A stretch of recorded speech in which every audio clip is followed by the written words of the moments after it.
LSU football is making some not-so-subtle moves at the moment. Of course, the biggest news that we've gotten over the last 24 hours are a pair of commitments.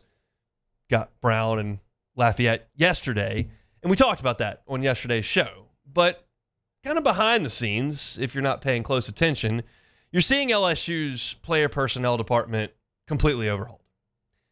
And that's been rumored for a couple of weeks, and now it's starting to come to fruition.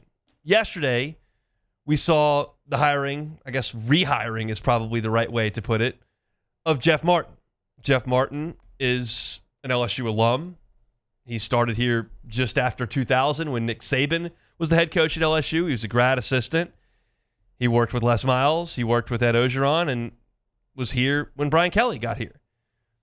And he kind of started to get overtures from out west and decided, hey, I'm going to spread my wings and go to USC.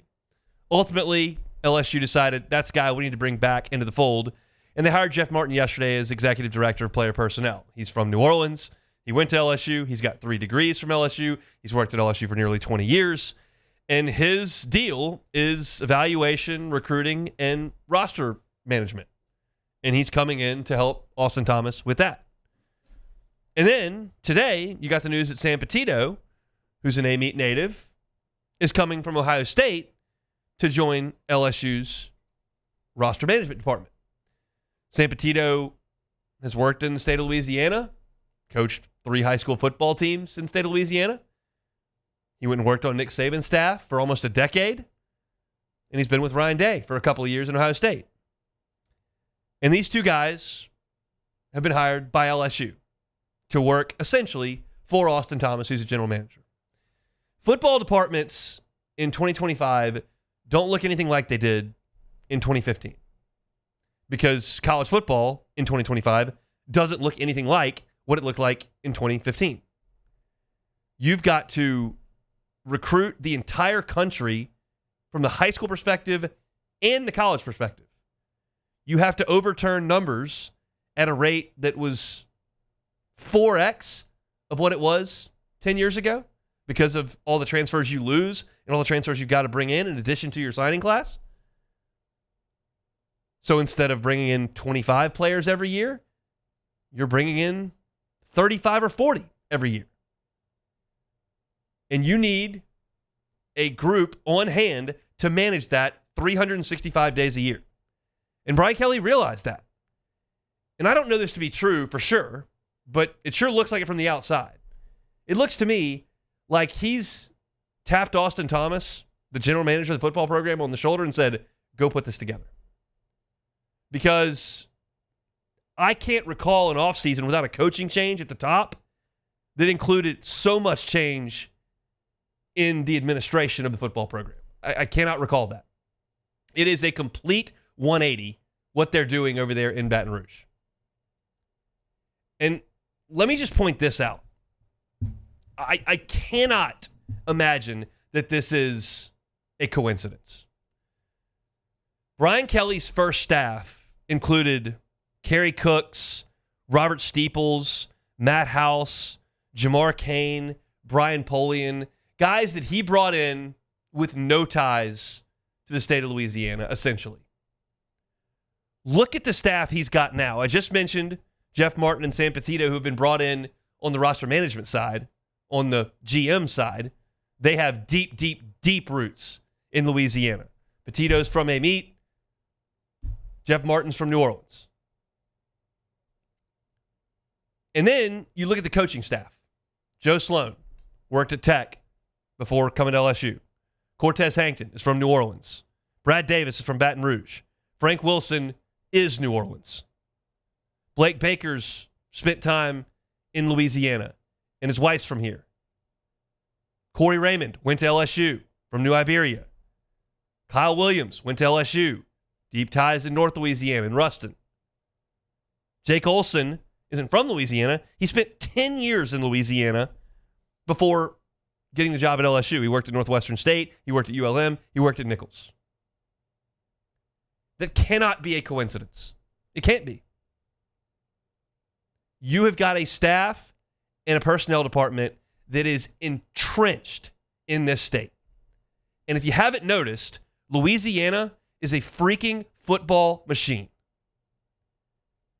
It's got incredible high school talent, great high school coaching, and LSU has been a factory of taking 4- and 5-star players from the state of Louisiana, developing them, winning a ton of games, and shooting them in the NFL where they become stars. And because of the nature of this state, from the high school level all the way up through the NFL, football's a pretty big deal around here. And people make it their lives. And they're good at it. And so I can't tell you what exactly the day-to-day for Sam Petito is going to be. I can tell you he's not on the whiteboard drawing up cover 2 busters. He's not working on double mug blitzes.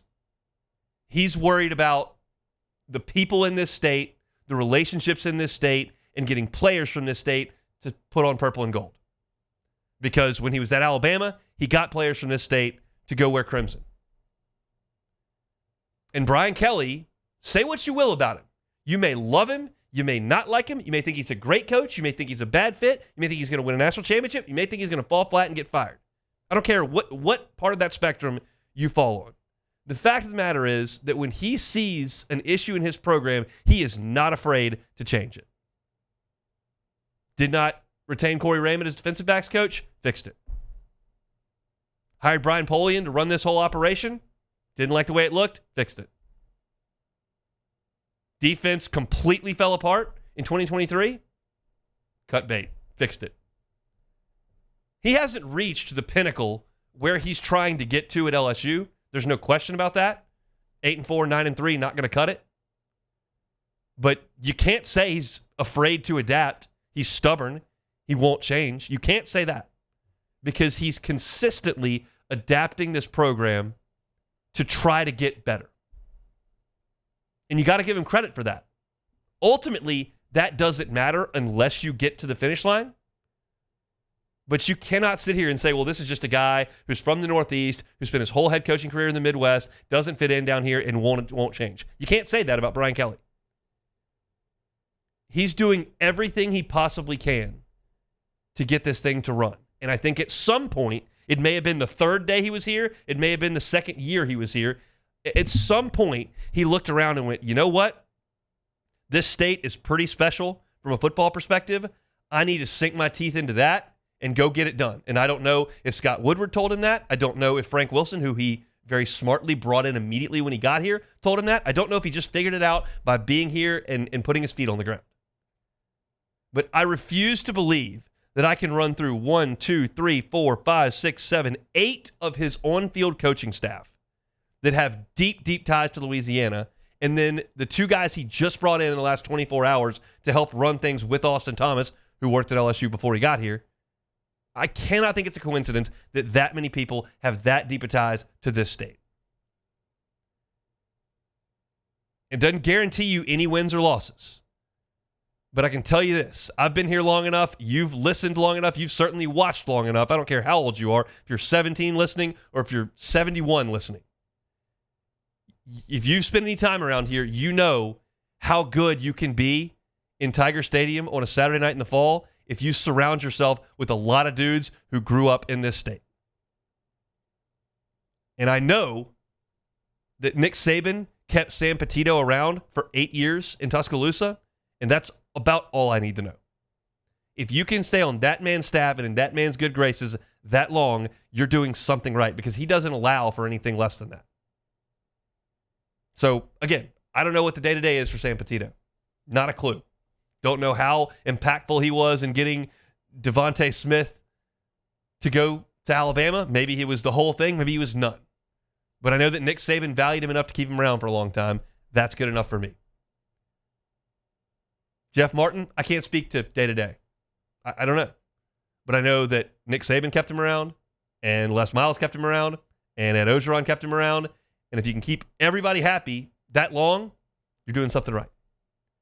So I'm not in position to give you expressly like what Sam Petito and Jeff Martin are going to do with Austin Thomas. I don't know. But I can read the tea leaves well enough from sitting back here and looking at the whole situation and go, you know, there's something that feels right about that. Feels like it's moving things in the right direction. I think LSU, from a people standpoint, has got a recruiting machine in place. Now, from a financial standpoint, that stuff remains to be seen. But to this point in the NIL era, we haven't gotten deep enough into the revenue sharing era for me to look at it, but at this point in the NIL era, LSU is essentially kept up. You signed top 10 recruiting classes out of high school. You signed the number 1 transfer portal class. You've done all that while buying out a previous head coach, paying a new one $100 million. You've bought out a whole defensive staff. Like, they haven't run out of money yet. So if you've got the people and the money's held up to this point, it feels like LSU, from a talent procuring standpoint, is in a wonderful position. Now you got to get the guys in. You got to put them on the field. You got to go win games. And that's what we'll start talking about here in 8 weeks. But for right now, you look at what LSU is doing in their player personnel department, and it makes a lot of sense. We'll see what the end result. Hey, thanks for watching Hunt on LSU. Before you get out of here, do us a couple of favors. Hit that like button, leave your comments below, and subscribe to the channel for all your Fighting Tiger football talk. See you next time.